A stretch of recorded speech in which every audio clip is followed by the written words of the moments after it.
என் அன்பு சகோதர சகோதரிகளே, ஆண்டவரும் உலக ரட்சகருமான இயேசு கிறிஸ்துவின் நாமத்தில் என் அன்பின் வாழ்த்துக்கள். இன்றைய முத்து எனும் இந்த சிறிய தியானத்தின் மூலமாக உங்களை சந்திப்பதிலே மகிழ்ச்சி அடைகிறேன். எனக்கு பிரியமான தேவனுடைய பிள்ளைகளே, கர்த்தர் தாமே உங்கள் ஒவ்வொருவரையும் ஆசீர்வதிப்பாராக. கிருபையும் சமாதானமும் நம் அனைவரோடும் கூட இருப்பதாக. அவர் நம்மை நடத்துவார். இந்த தேவன் என்றென்றைக்கும் உள்ள சதா காலங்களிலும் நம்மை நடத்துவார். மரண பரியந்தம் அவர் நம்மளை நடத்துவார். எப்போதும் நம்ம கூட அவருடைய பிரசன்னம் இருந்து நம்மளை நடத்தணும்.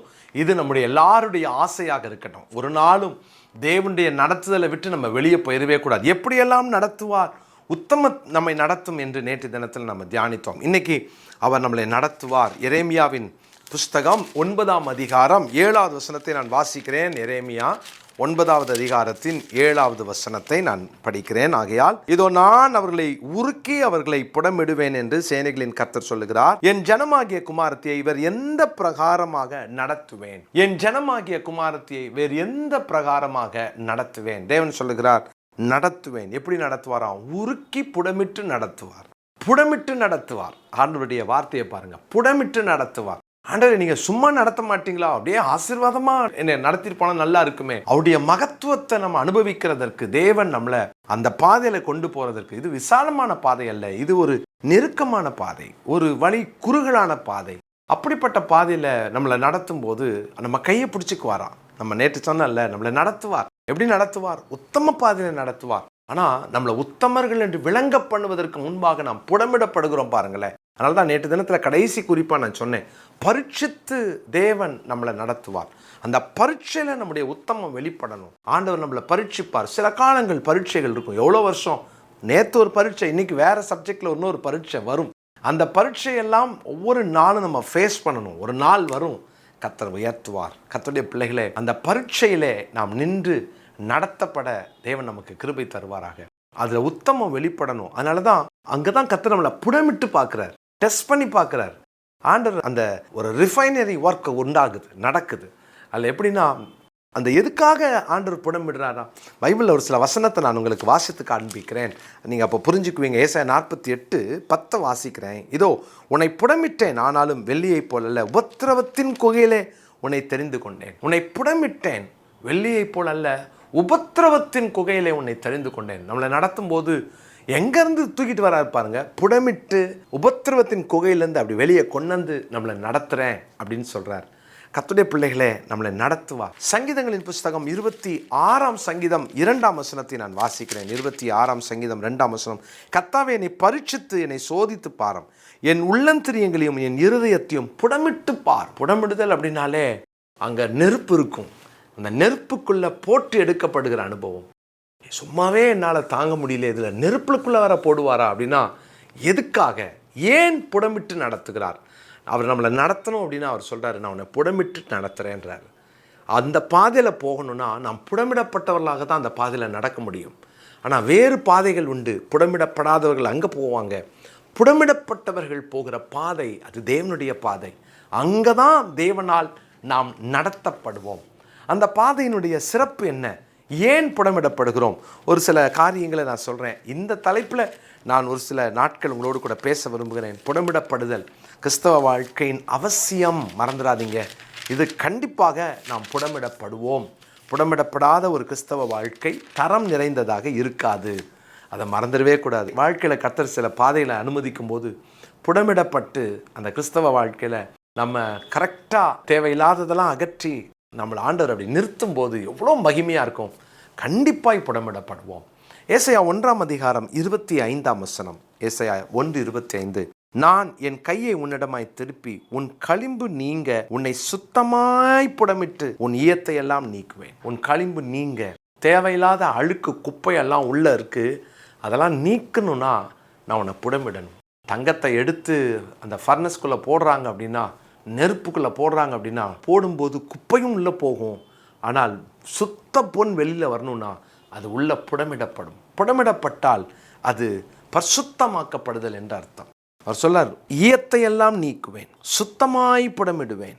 களிம்பு நீங்கும், களிம்பு நீங்கும், ஈயத்தை நீக்குவார், சுத்தமாய் புடமிடுவார். அப்படின்னா அசுத்தத்தை நீக்குவார். களிம்பு நீங்கும், அசுத்தம் நீங்கும், ஈயம் நீங்கும், எல்லாம் நீங்கும். இதெல்லாம் டூப்ளிகேட்டாக உள்ள இருக்கிறது. மற்றதை மாதிரியே இது உட்கார்ந்துட்டு இருக்கும். வெள்ளிய மாதிரி ஈயமும் உள்ளே உட்காந்துருக்கும். ஆனால் சொல்ல ஈயத்தை நான் நீக்க போகிறேன்.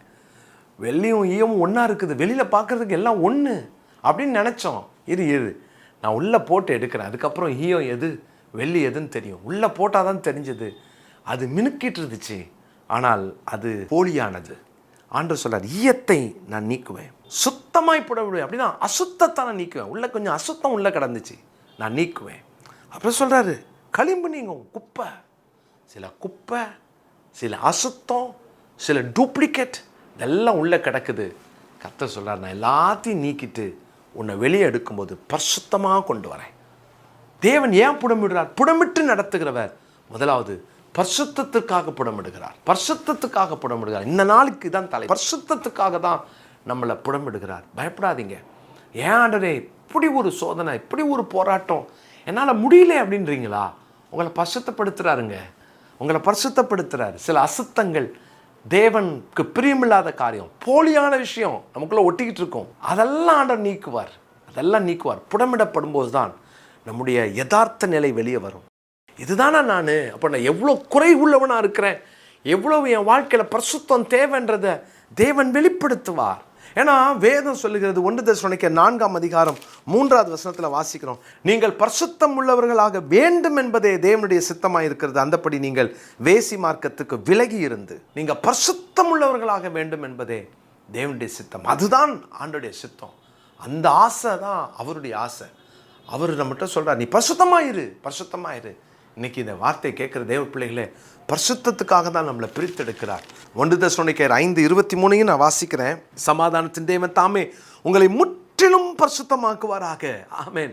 களிம்பு மாறும், அசுத்தம் மாறும், ஈயம் மாறும், முற்றிலும் உங்களை பரிசுத்தமாக்குவாராக. உங்கள் ஆவி, ஆத்மா, சரீரம் முழுவதும் நம்முடைய கர்த்தராகிய இயேசு கிறிஸ்து வரும்போது குற்றமற்றதாக இருக்கும்படி காக்கப்படுவதாக. இந்த நாளுக்குரிய மனப்பாட வசனம் இதுதான். 1 தெசலோனிக்கேயர் 5:23.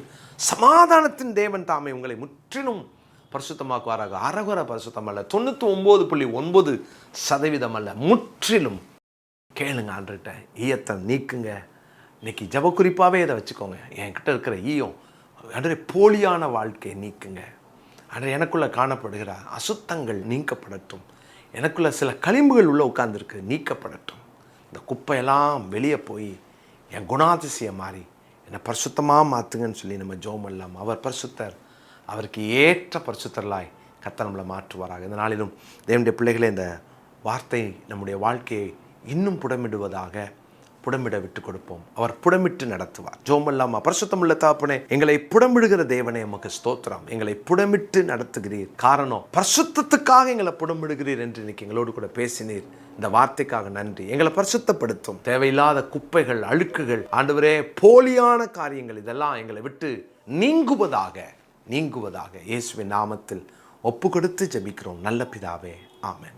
எனக்கு பிரியமான தேவனுடைய பிள்ளைகளே, இந்த அடுத்த வாரத்திலே முதல் வாரம் 1ஆம் தேதி வருகிறது. விங்ஸ் ஆஃப் விக்டரியினுடைய சமூக பணிகளுக்காக நீங்கள் தொடர்ந்து ஜெபியுங்கள். தொடர்ந்து நீங்கள் உங்களுடைய காணிக்கைகள்னால இதை தாங்குங்க. இதை பார்க்கிற ஒவ்வொருவரும் ஒரு மாதத்திற்கு 1000 ரூபாய் கொடுத்து ஒரு பீடியாட்ரிக் தெரப்பி சென்டருக்கு வர குட்டி பிள்ளையை தாங்கலாம், அல்லது முதியோர் இல்லத்தில் இருக்கிற ஒரு முதியவரை தாங்கலாம், அல்லது அந்த 1000 ரூபாய் டயாலிசிஸ் பண்ண கஷ்டப்படுற ஒருவருக்கு அந்த டயாலிசிஸ் எல்லாமே நம்ம இலவசமாக பண்ணுறதுனால அது அவர்களுக்கு பிரயோஜனமாக இருக்கும்.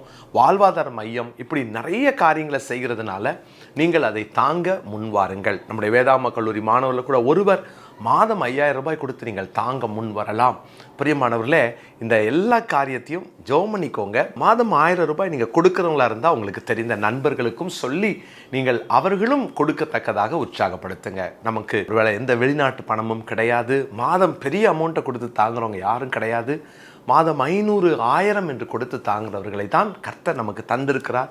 எனவே நீங்கள் எல்லாம் ஜெபம் பண்ணுறீங்க, அது போதும். அதோடு கூட நீங்கள் மாதம் 1000 ரூபாய் கொடுத்து தாங்க. ஒரு குழுவாக இணைந்து நீங்கள் ஜெபித்து குழுவாக இணைந்து நம்முடைய ஊழியத்தை தாங்கலாம். சென்னைக்கு வாங்க, நம்முடைய மற்ற எல்லா சென்டர்ஸையும் பாருங்க. நம்ம இணைந்து தேவநாமத்தை மகிமைப்படுத்தலாம்.